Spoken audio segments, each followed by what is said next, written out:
Hey, we are looking at 7.5-inch ePaper panel from Seed Studio, a low-power display that can run up to 3 months on battery alone. That means you can create an always smart home dashboard anywhere you want, without drilling any holes or running cables for permanent placement. This isn't just any display, it's designed for ultra-low power consumption, perfect for always-on information dashboards. But how well does it perform? And due to the native support, how easy it is to integrate with Home Assistant. I've spent several hours testing this panel in a different setup, from simple weather displays to custom smart home dashboard, and I'm very excited to share everything you need to know. Stick around till the end, because later I'm going to show you how to integrate it inside Home Assistant, create your very own custom dashboard, and even maximize its battery life using its deep sleep mode.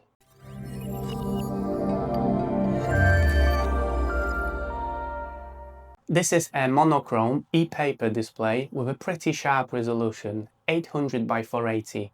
One of the coolest things about ePaper technology is that once the image is refreshed, it's maintained without any power consumption. Thanks to this, the device delivers ultra-low power consumption.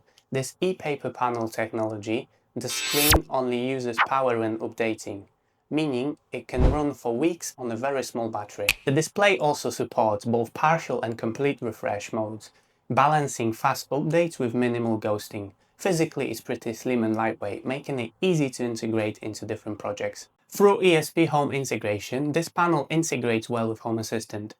You build your dashboard using simple YAML configuration files, defining what data to display and how, including custom icons, fonts, and layout.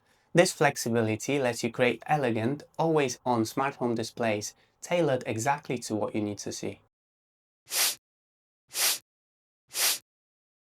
The panel features a very minimalistic design, with a matte finish that reduces glare and improves readability in different lighting conditions. The device feels surprisingly light in your hand due to the plastic case. However, if you flip it over, you will find all the buttons arranged with proper labels. The integrated stand built into enclosure, it's made from plastic that provides stable support, letting you position the device easily on any flat surface without additional accessories. In the box, you will find the panel itself, along with USB-C charging cable to power the device or charge its battery. A power adapter is not included, so you might need to use your own or purchase one separately. Finally, the enclosure uses strong plastic materials that protects the delicate screen while keeping the device compact. Let's get this device talking to Home Assistant in just a few quick steps. Getting it set up is easier than you might think. Let me show you how. Inside Home Assistant, go to the Settings, Add-ons, Add-on Store, scroll down and here we have ESP Home Device Builder. Hit Install and give it a minute. Once installed, click Start, followed by Open Web UI. Add New Device in the bottom right corner, hit Continue, give your device a name, click Next, select the appropriate device type. We can skip the encryption key for now, and this is our basic template for the YAML configuration. Next, I'm gonna hit Edit to see the YAML configuration, paste some code that will verify that everything is working as expected, hit Install, manual download, and then give it a minute to download and configure everything.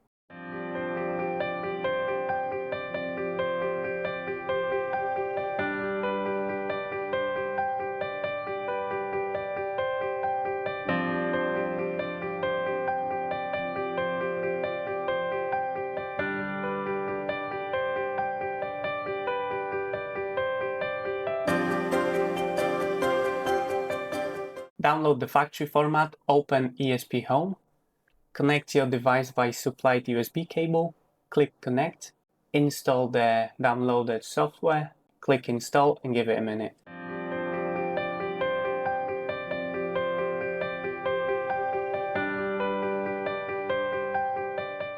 Click Close and at that point your device is configured. Just like that. If you can see a simple Hello World message, it's a proof that it's ready for additional notifications.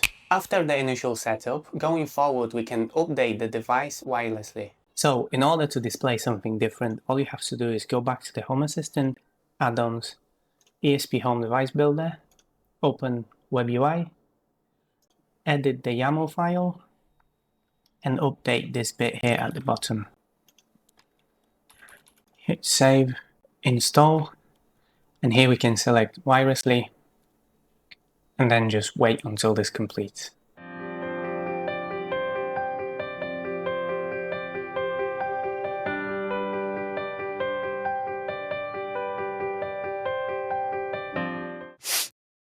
With Home Assistant, we can send all kinds of information to the panel, from temperature and humidity readings to energy consumption, even calendar events, or any other data point that is exposed as entity. But before we can do any of that, first we need to add the device inside Home Assistant. Go to the settings, device and services. If not already added, your device will be auto-discovered somewhere here at the top. Mine is already added. So at that point, I'm ready to send some Home Assistant information. Once added, we can now proceed to display information from Home Assistant. So this time I have imported some entities from Home Assistant. Here we have the text sensor and the sensor, and it's using the Home Assistant weather forecast to get my weather information, temperature and pressure.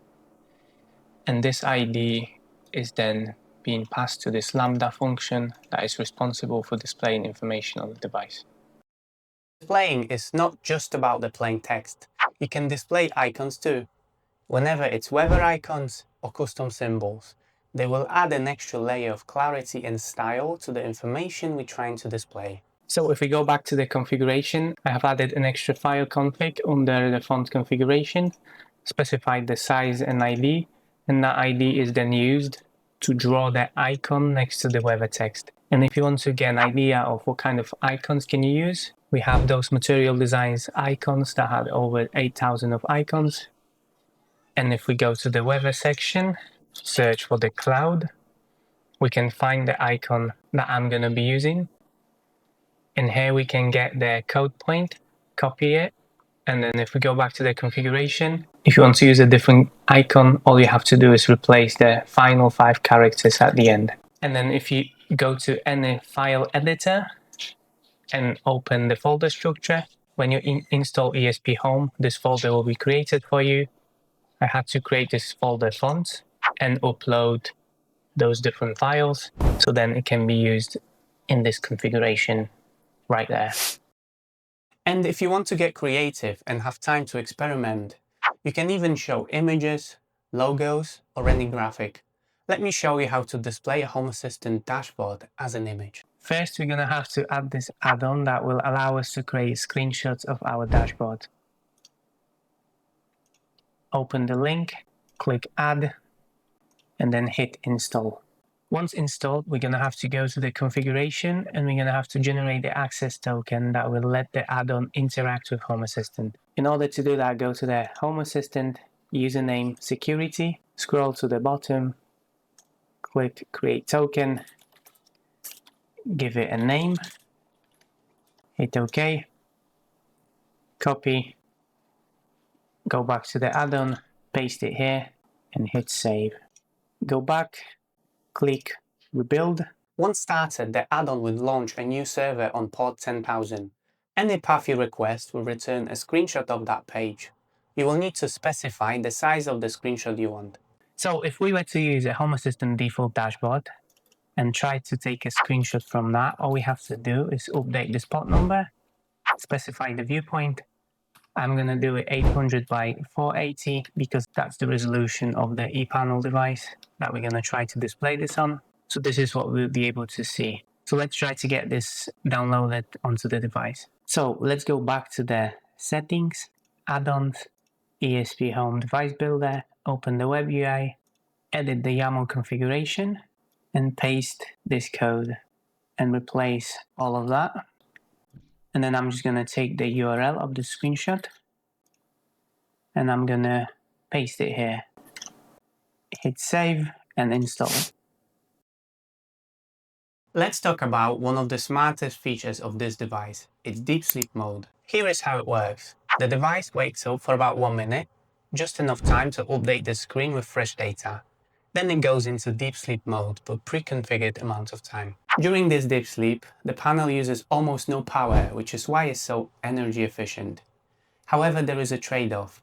While it's asleep, you can't upload new code or make live changes. According to Seed Studio, if you update the display every 6 hours, a typical battery can keep the panel running for about 3 months without a single charge.